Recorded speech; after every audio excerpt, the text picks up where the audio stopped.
आपको याद है मणिपुर, जब मोदी एक ढोंग करके आए वहां पर प्रोपेगेंडा, इन्हें शर्म नहीं आती है। ये वो गिद्ध है जो लाशों से नोच नोच कर खाते हैं, इन्हें शर्म नहीं आती मणिपुर में क्या हो रहा है। एक बजरंग दल का मामूली सा विनय कटियार कहता है, मुसलमान की दाढ़ी से तकलीफ, से तकलीफ, की अजान से तकलीफ, से तकलीफ, मुसलमान के नाम से तकलीफ। किसी नागपुर वाले से डरती है, न किसी मोदी से डरती है, न किसी अमित शाह से डरती है, न किसी योगी से डरती है। तुमको कहेगा तो सही है, अब बाबुलों के अंदाज में हम आएंगे लेके हाथों में सदाकत का आला। ये अलग बात है कि तादाद में कम आएंगे। क्या कहती है कि रेत निचोड़ी जाए, अपने हिस्से में समंदर नहीं आने वाले। मेरे अजीज नौजवान साथियों, मेरी माँ और बहनों, अभी मोहम्मद अशफाक साहब इस प्रदेश राजस्थान के अंदर एसबीआई के ऊपर जिस तरीके से हमारी जमीन तंग कर दी गई, फिर भी हम वो लोग इस बातिल के सामने, इस जो हुकूमत की सत्ता है उसके सामने डट कर खड़े हुए हैं, क्योंकि हमारा हौसला है हम लोगों को फौज और भूख से आजादी दिलाने के लिए आखिरी दम तक अपनी जान लगा करके अपना काम करते रहेंगे। और इसके बाद हमारे अगले मुकर्रर काजी रहमतुल्लाह साहब जिला कन्वीनर जोधपुर है, मैं उनसे गुजारिश करूंगा कि वो डायरेक्ट का तशरीफ और अपने हिसाब से नवाजें। एसडीपीआई के जिला कन्वीनर हैं जोधपुर के। अब हमारे बीच मुकर्रिरीन की फहरिस्त बड़ी लंबी है, उसी के बीच में हमारे मुकामी नायब काजी मास्टर बशीर पीटीआई साहब से गुजारिश करूंगा कि वो आए और उसी वक्त में अपनी बात को रखें।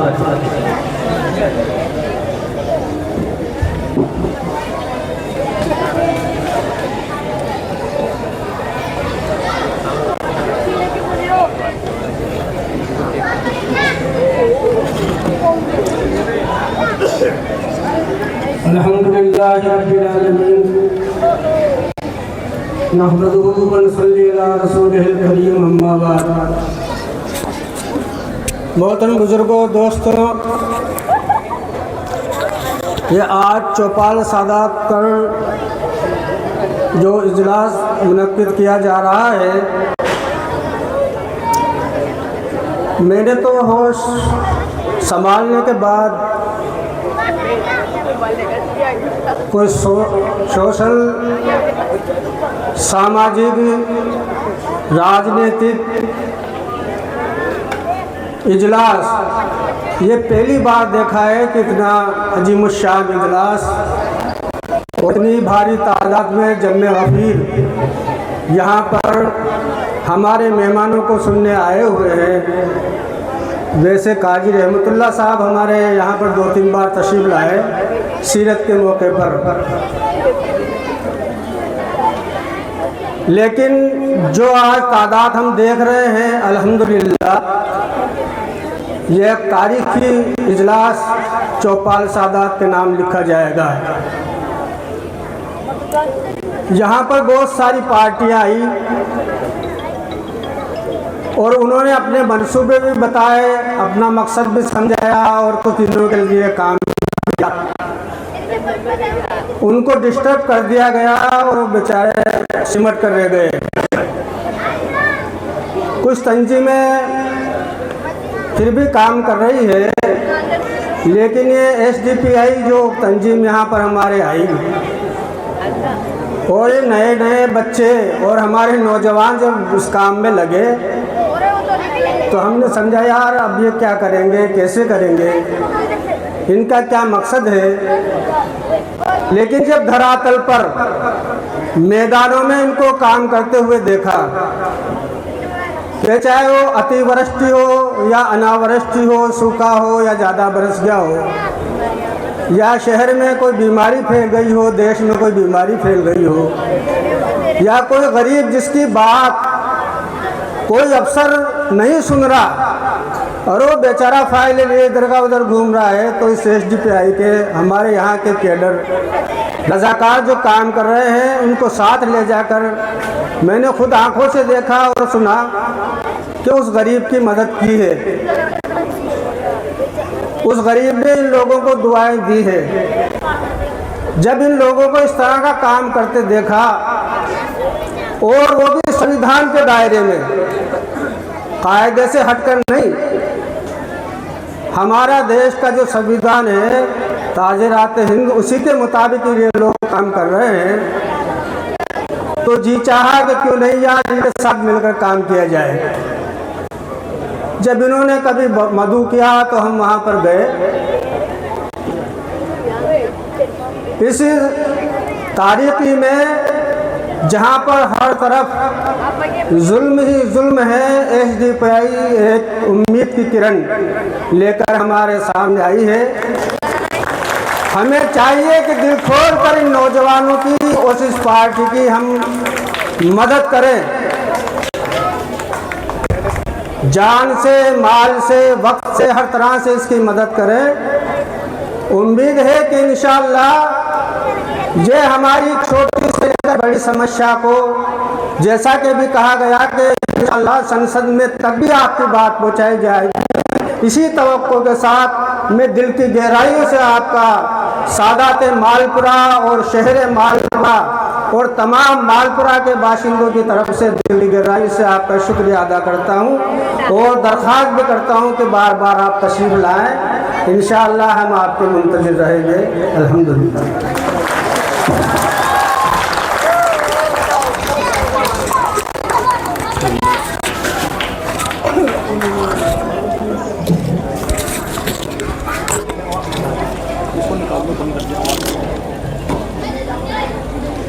ये थे मालपुरा के नायब काजी पीटीआई अब्दुल बशीर साहब। आतिश जुल्म से तब तक कर निकलने वाले बेड़ियां तोड़कर निकल भी सकते हैं। कैद खानों की जंजीरों में जिन्हें पाला हो वो दीवाने हुकूमत को बदल भी सकते हैं। मेरे दोस्तों, रात का वक्त काफी तवील हुआ जाता है। हमारे मुकर्रिरीन की तारीफ बड़ी लंबी है। यही मालपुरा से हमारे बीच एक चाचा हाजी अब्दुल रहीम साहब, उन्होंने कुछ अशार पढ़ने की गुजारिश की है। मैं उनसे गुजारिश करूंगा हाजी अब्दुल रहीम साहब से वो कुछ अशार पढ़कर। अस्सलामु अलैकुम वरहमतुल्लाहि वबरकातुहू। अल्हम्दुलिल्लाह अल्हम्दुलिल्लाह रब्बिल आलमीन वस्सलातु वस्सलामु अला रसूलिल करीम व अला आलिहि व सहबिही अजमईन, अम्मा बाद। भाइयों और बुजुर्गों, काफ़ी टाइम से हमें परेशान किया जा रहा है और हम इस इंतज़ार में थे कि कोई हमारा रहबर खड़ा हो। अल्हम्दुलिल्लाह अल्हम्दुलिल्लाह अल्हम्दुलिल्लाह, अल्लाह का शुक्र है कि आप लोगों के लिए ये पार्टी जो है आ गई है। हम सब इंतज़ार देना है। अब मैं आपके सामने एक अशार पेश करता हूँ। जिधर देखो खिले चेहरे ही चेहरे नजर आ रहे हैं, जिधर देखो खिले चेहरे ही चेहरे नजर आ रहे हैं। आज तो मपरा में रहमतों के बादल ही बादल छा रहे हैं।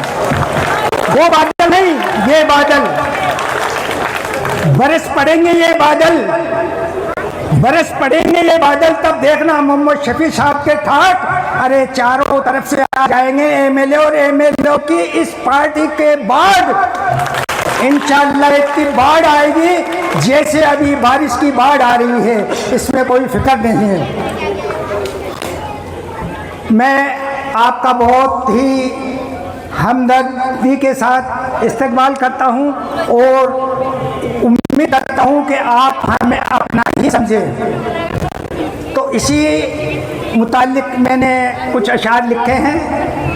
हजारों है बहुत ऐसा हमेशा आपके हम पर, हजारों है बहुत ऐसा हमेशा आपके हम पर। अरे रही है खास कर नजरे इनायत मालपुरा रही है खास कर नजरे इनायत आपकी हम पर। वही पहली सी हमदर्दी खुदा हम पे रखेंगे, वही पहली सी हमदर्दी खुदारा हम पे रखेंगे। अरे बड़ी उम्मीद है हमको हमेशा अपना समझेंगे।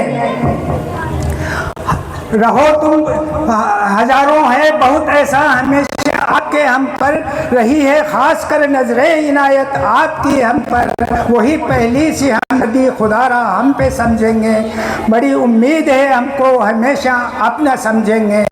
खताएं हमसे जो कुछ हो गई हो माफ़ फरमा दे, खताएं हमसे जो कुछ हो गई हो माफ़ फरमा दे, और नसीहत की जो कुछ बातें हो हमको और बता दे। जो भी कोई इंस्ट्रक्शन गाइडेंस देने हो आप हमें दीजिए, इंशाल्लाह हम फॉलो करेंगे। एक अर्ज करता हूँ आपसे, चाहे कि ये गवर्नमेंट हमको परेशान कर रही है, हमें छेड़ रही है, जिस तरह से शेर को छेड़ते हैं उस तरह से हमको छेड़ रही है। कभी है 3 तलाक तो कभी मस्जिद, कभी मंदिर, कभी जो है नमाज। तो इसके लिए मैं उनसे कहता हूँ खुले लफ्जों में, न छेड़ो हमें, रहने दो अपने झोपड़ों में, न रहने दो हमें, रहने दो अपने झोपड़ों में। अरे उठ गए हाथ तो पोछा देंगे हम तुम्हें कब्रिस्तानों में।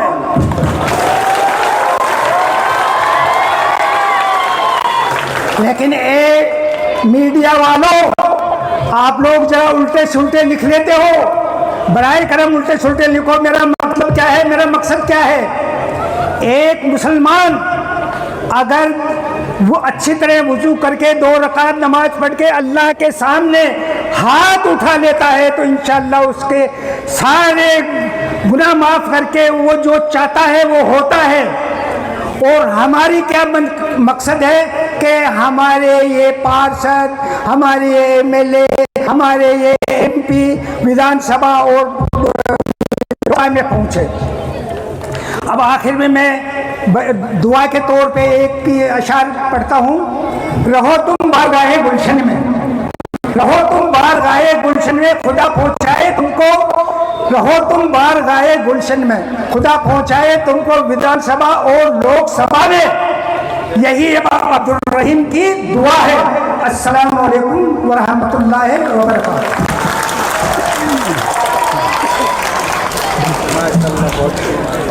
जैसे हाजी अब्दुल रहीम साहब जब कुछ अशार के साथ आप लोगों से मुखातिब थे, अब हमारे अगले मुकर्रिर राजस्थान स्टेट के वाइस प्रेसिडेंट जनाब डॉक्टर शाहबुद्दीन साहब से मैं गुजारिश करूँगा, हम ही को कातिल कहेगी दुनिया, हमारा हम ही कुएं खोदते फिरेंगे, हम ही पे पानी हराम। डॉक्टर शाहबुद्दीन क्या माइक भी लगाओगे क्या यार? मोहम्मद शफी साहब, national general secretary Sitaram Khoiwal साहब, स्टेट प्रेसिडेंट अशफाक साहब, काजी रहमतुल्लाह साहब और तमाम पार्टी के जिम्मेदारान, और मेरे सामने तशरीफ़ फरमा मालपुरा की बेदार अवाम, मेरे नौजवान साथियों, मेरी बहनों, राजस्थान में सबसे बेदार अवाम अगर कहीं की मानी जाती है तो मालपुरा की अवाम मानी जाती है।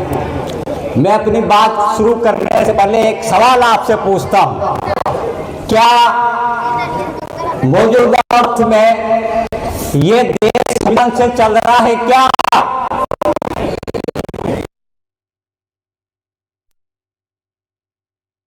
इससे इंसाफ हो रहा है क्या? मुझे आपका जवाब मिल गया।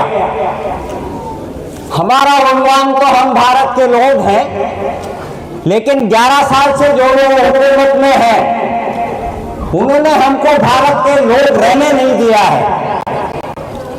उन्होंने समाज में इतनी नफरत फैला दी है कि आज इस मुल्क में न देश का संविधान महफूज है, न डेमोक्रेसी महफूज है, और ख़ास तौर से मुसलमान, दलित और पिछड़ा तो बिल्कुल महफूज नहीं है।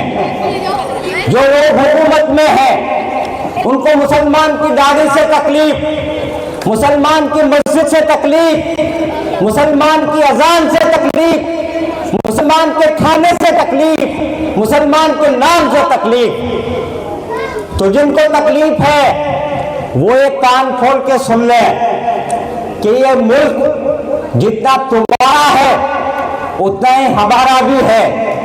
और अगर तुम्हारे जहन में अगर ये हो कि हम जुल्म करके मुसलमानों को डरा देंगे, तो तुम कान खोल के सुन लो नफरत फैलाने वालों, तुमको शायद मुसलमानों का डीएनए पता नहीं है। जो कौम अल्लाह से डरती है वो तुमसे किसी से नहीं डरती, न किसी नागपुर वाले से डरती है, न किसी मोदी से डरती है, न किसी अमित शाह से डरती है, न किसी योगी से डरती है। हम डरते हैं देश के संविधान से डरते हैं, देश के कानून से डरते हैं, किसी जुल्म के जालिम से नहीं डरते हैं। आप देख रहे होंगे कि पिछले दिनों क्या क्या तरीके से देश में हुकूमत चलाई जा रही है। देश का संविधान कहता है कि भारत का कोई भी नागरिक कहीं भी रह सकता है, कहीं भी मकान बना सकता है, कहीं भी मकान खरीद सकता है। एक बजरंग दल का मामूली सा विनय कटियार कहता है एलानिया, मुसलमानों को अयोध्या छोड़नी पड़ेगी। विनय कटियार कान खोल के सुन ले, ये मुल्क तेरी बबोती नहीं है कि तू तय करेगा कि हमको कहाँ रहना है। हिंदुस्तान का संविधान तय करेगा कि हमको कहाँ रहना है और कहाँ नहीं। आप देख रहे होंगे कि हुकूमतों का रवैया आपके ताल्लुक से क्या है। पिछले दिनों फतेहपुर में भीड़ जाती है, एक दरगाह पे हमला बोल देती है और पुलिस वाले खामोश रहते हैं। लेकिन आप देखते होंगे कि बरेली में कुछ लोग आए लोग मोहम्मद सल्लल्लाहु अलैहि वसल्लम की तख्तियां लेकर निकलते हैं। यूपी का मुख्यमंत्री पब्लिकली जो आदमी कॉन्स्टिट्यूशन की शपथ लेके ओथ लेके चीफ मिनिस्टर बना है, वो पब्लिकली कहता है कि मैं बरेली के लोगों की डेंटिंग पेंटिंग कर दूंगा और इनकी 7 पुश्तें याद रखेगी।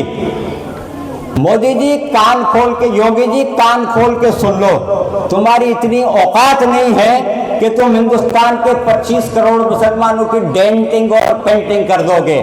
वक्त बदलने दो, तुम्हारी डेंटिंग और पेंटिंग हम करेंगे इंशाअल्लाह ताला। आज तुम हाकिम हो, तुम खुदा नहीं बन गए हो, इसलिए वक्त बदलेगा और हालात दोबारा से वापस मुफीद होंगे और हम तुम्हारी पेंटिंग पेंटिंग करेंगे। आज बरेली में हालात ये हो गए हैं कि वहाँ हिंदुस्तान के बरेली हजरात की कद्दावर शख्सियत मौलाना तौकीर रजा को जेल में डाल दिया। बरेली में कर्फ्यू जैसे हालात हैं, मुसलमानों के 2,500 करोड़ रुपए की प्रॉपर्टी को बुलडोज कर दिया गया है। तो बुलडोज करने वालों सुन लो, वक्त बदलेगा, बुलडोजर वही रहेगा, ड्राइवर जरूर बदल जाएगा। तो फिर देखना कि ये बुलडोजर फिर किधर चलेगा ड्राइवर बदलते ही। तो मुझे पूरी उम्मीद है कि जिन्हें अब तक वोट देते आए हैं वो तो कहीं नजर आते नहीं हैं। जब भी मुसलमानों पे, दलितों पे, पिछड़ों पे, महिलाओं पे कभी भी जुल्म होता है तो सड़क पे एसडीपीआई के लोग आपको हर जगह नजर आएंगे, कहीं ज्ञापन देते हुए नजर आएंगे, कहीं सड़क पे प्रोटेस्ट करते नजर आएंगे। जहां भी जुल्म होता है वहां इंसाफ दिलाने के लिए एसडीपीआई का आदमी आपको हर जगह मौजूद मिलेगा। क्योंकि एसडीपीआई समाज को खालिस 2 तबकों में मानती है।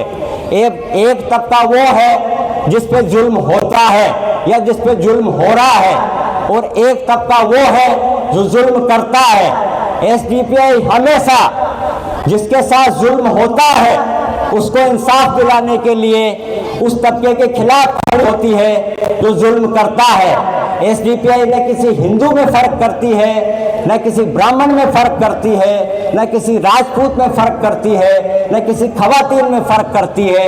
हम केवल, हमारे यहाँ डिवाइडेशन एक ही है, एक जिस पे जुल्म हो रहा है, एक जो जुल्म कर रहा है। एसडीपीआई हमेशा इंसाफ के लिए उनके साथ खड़ी होती है जिन पे जुल्म होता है। मुझे यकीन है कि मालपुरा की आवाम, अभी एक जो फरमा रहे थे कि एसडीपीआई के लोग जो है बाढ़ आती है तो वहाँ, अनावृष्टि आती है तो वहाँ, किसी का कार्य नहीं बना है तो वहाँ, ये सच है। लेकिन जब तक आप एसडीपीआई को सत्ता की भागीदारी में बराबर का हिस्सेदार नहीं बनाएंगे, तब तक एसडीपीआई की आवाज में वो बुलंदी नहीं होगी जो होनी चाहिए। मुझे यकीन है कि मालपुरा के लोग आने वाले वक्त में जब भी एसडीपीआई को सियासी ताकत की जरूरत पड़ेगी तो आप तन मन धन से एसडीपीआई को मजबूत करने की कोशिश करेंगे, ऐसी मुझे पूरी उम्मीद है। करोगे कि नहीं करोगे इंशाअल्लाह? तो मुझे पूरा यकीन है कि जो मालपुरा से जो आवाज निकली है वो पूरे राजस्थान को, मेरे एसडीपीआई को मजबूत करने में कारगर साबित होगी। आपने मुझे सुना, उसके लिए आपका बहुत शुक्रिया। जज़ाकल्लाह, थैंक यू।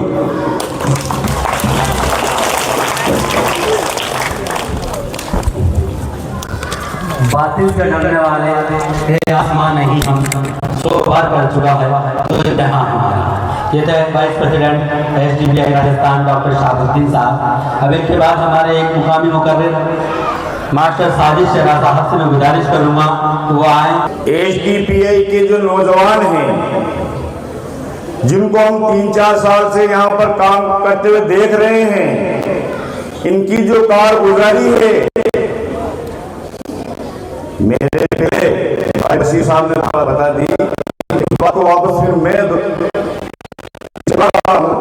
कि मेरे दिमाग में बात थी कि ये नौजवान लड़के एसडीपीआई के नाम से काम कर रहे हैं, सब नौजवान हैं, इनके साथ कोई बुजुर्ग है नहीं। कहीं ऐसा नहीं हो कि ये नौजवान लड़के हमारे इस मोहल्ले के नौजवानों को कहीं रास्ता पड़े। हमने इन पर पैनी नजर रखी, हमने इनका ख्याल रखा, ये लोग क्या कर रहे हैं, कहां जा रहे हैं, क्या मीटिंगें कर रहे हैं, इनका काम क्या है। 3 साल के बाद इनकी कारगुजारी देखने के बाद मुझे ऐसा लगा कि आज के इस वक्त, आज किस वक्त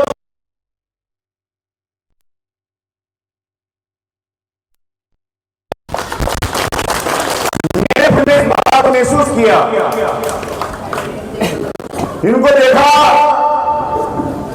जहां पर बाढ़ आ गई, मकान टूट गए, बीमारी आ गई, वहां पर ये खाना पहुंचा रहे हैं, वहां रहने का इंतजाम करवा रहे हैं, बाहर ये जिनके मकान टूटे उनकी मदद कर रहे हैं, जो लोग परेशान हैं, मुसीबत हाल है, उनकी जाकर मदद करते हैं।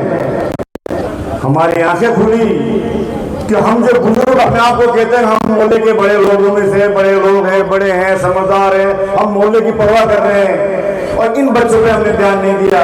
पता चला कि इन नौजवानों ने इन 3-4 सालों में ऐसी कारगुजारी करके दिखाई कि हमें मजबूर होकर यह कहना पड़ा कि नौजवानों, हम तुम्हारे साथ हैं, तन से, मन से और धन से तुम्हारे साथ, हम इंशाल्लाह तुम्हारे साथ रहेंगे। इन नौजवानों ने, यहाँ की कार्यकारिणी ने, यहाँ के एसडीपीआई के कैडेट्स ने हमारा दिल जीत लिया, और हम आप लोगों को जो बाहर से यहां पर हमारे तशरीफ आए हैं, इनको मैं आपको विश्वास दिलाना चाहता हूं कि हमारे यहाँ के जो नौजवान हैं ये इंशाल्लाह खड़े उतरेंगे, ये इंशाल्लाह या राजस्थान में नहीं बल्कि हिंदुस्तान में भी जो है आपके साथ कांधे से कांधा मिलाकर और आपके साथ रहेंगे। और हम एरे सादात के लोग या मालपुरा के लोग, विधानसभा के लोग, हम आपको दिखाते हैं, आपको विश्वास दिखाते हैं और आपको हम ये भरोसा दिखाते हैं कि इंशाल्लाह आने वाले टाइम में ये नौजवान हिंदुस्तान में अपना नाम कमाएंगे और ये एसडीपीआई पीटीआई जो पार्टी है एक अलग पार्टी है, अपने आप में अलग पार्टी है। इस पार्टी की मैंने कुछ खूबियां देखी। यहां पर कई पार्टियां आई है, कई पार्टियों में ठगा भी है और हम ठगाए में आए भी हैं, लेकिन ये पार्टी है, ऐसी पार्टी नजर आ रही है कि ये दुनिया के साथ साथ दीन का काम भी करती है। आप रसूल करीम सल्लल्लाहु अलैहि वसल्लम ने जो हमें जीने का तरीका बताया है, वो सारी बातें इस एचपीपीआई के नौजवानों में मैंने देखी। हमारा तरीका है, हमें इजाजत दी गई है। आप रसूल करीम सल्लल्लाहु अलैहि वसल्लम ने हमें बताया है कि हमारा पड़ोसी अगर भूखा है तो मोमिन नहीं है। हमारा पड़ोसी बड़ी किसी जाति का, किसी बिरादरी का हो, किसी धर्म का मानने वाला हो, उसे अगर तकलीफ है, उसकी तकलीफ को हमने तकलीफ नहीं समझा तो वो हम में से नहीं है। ये वो पार्टी है जो हिंदू हो, मुसलमान हो, किसी जाति का हो।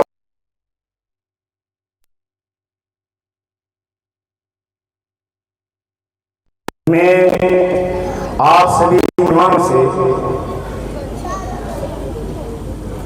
यहां मालपुरा की ओर से विश्वास दिलाना चाहता हूं कि आप हमारे यहाँ के जो कैडर्स हैं, जो नौजवान हैं, इनको आप साथ रखें, आगे बढ़ाएं। आप इनको जितना आगे बढ़ाएंगे या उतनी ज्यादा मदद करेंगे। और हम सब आपको विश्वास दिलाते हैं, आने वाले इलेक्शनों में इंशाअल्लाह हम तीसरे मोर्चे के रूप में यहाँ इस एरिया से उभरेंगे। इसमें आप इसी के साथ अपनी बात खत्म करता हूँ और मैं नौजवानों से कहना चाहता हूँ कि कोई भी जो काम करें उसमें होश जरूरी है, जोश के साथ होश होना जरूरी है। किसी काम को करें तो अदब के साथ करें।